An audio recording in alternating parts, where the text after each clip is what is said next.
Let's talk about controversy number one, Trump and the NFL. We've seen what happened. Now, the NBA Commissioner Adam Silver has already said that players need to stand through the national anthem. Do you agree? Yeah, I'm fine with it. Look, the NBA and NFL are completely different. If you know, pick any football team, you might recognize 3 players. The other 50 have no platform, no social media followings for the most part. And their only chance to make a statement about what's important to them is when the cameras are rolling and in unity. Basketball, LeBron James calls him a bum, and he has a bigger platform. Right, so it's completely different. And what I said to our team was, if you have a message that you want to convey to our fans and the media, let's just say it. We'll put you on videotape and we'll say what's on your mind. If you know these types of protests that the NFL tried, you lose control of the narrative, and so it's not the right way to do it. So you don't think they should have protested in that way? No, I'm not saying that at all. Right, I'm all for civil disobedience. Right, I think for the NFL it worked. Right, because it was their only opportunity to do that. They didn't have a platform otherwise. The NBA is completely different. We have a much stronger platform. We have far better ways to communicate a message. Is this a battle that President Trump should be picking? No, but you know what? It's not about sports and politics, because sports is part of politics. You know, sports people, athletes, owners, whatever, endorse candidates, give money, etc. But come on. But that's who he is. Look, to me, there's 3 Donald Trumps. There's the Donald Trump who's trying to be the president. There's the Donald Trump, the salesperson, and there's the Donald Trump, the Twitter troll, right? When he trolls on Twitter, he's fair game. Anybody can take a shot at him. When he's in campaign mode, you just ignore him. He's just selling. And when he's trying to do his job as president, hopefully you help the people who are around them to help them. I've worked with probably 4 now 3-letter agencies and done things for him that the president has no idea, because you know that's what patriotic Americans do. And you just let him pretend to be president or do his thing, and you know, hopefully the best happens. You've made your political views very clear. What are your biggest concerns about this administration? I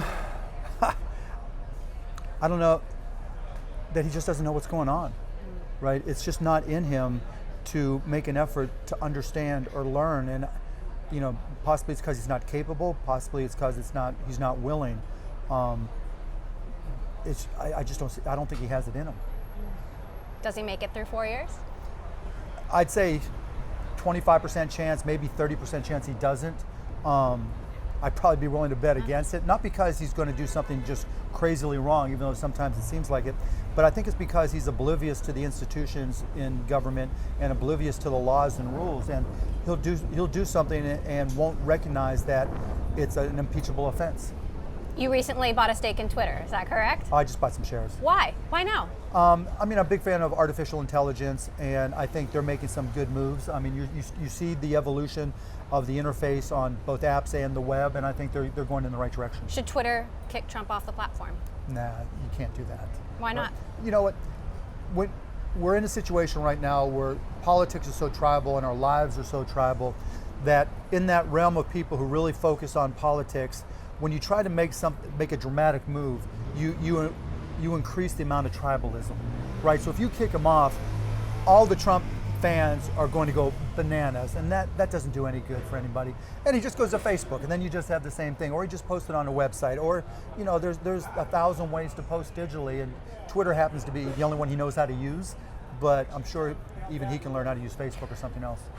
Twitter, Facebook, now Google via Gmail and YouTube are in the crosshairs of this Russia investigation, the spread of fake news and misinformation. What is their responsibility? Well, you know, it's interesting because for broadcast television, if you broadcast an ad that said, you swallow this penny and it'll cure every illness, right?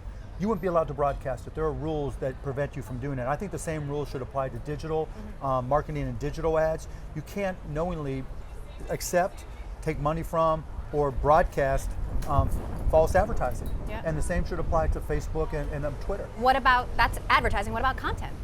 Well, I mean, content, look, it's not content if you're trying to promote a specific agenda, right? It's marketing, and there's a big difference.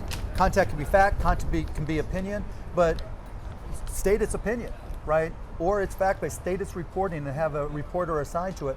Otherwise, it's an ad, and particularly what we're seeing coming out when they're using retargeting, that's advertising. When you're in this particular case, they're posting it through the ad platform. If you're posting it through the ad platform, it can't be fake news. It's a misleading advertisement, and it's the responsibility of Facebook and Twitter to recognize this is an advertising platform. We can't allow fake ads to be hosted on our platform. Last question. Sure. You've told Bloomberg you're considering getting into Bitcoin. Have you done so yet? And what do you think of people like Jamie Dimon saying it's a fraud? It's interesting because I think there's a lot of assets that are just their values based off supply and demand. Most stocks, there's no intrinsic value because you have no true ownership rights, no voting rights. You just have the ability to buy and sell those stocks. They're like baseball cards. And I think Bitcoin's the same thing.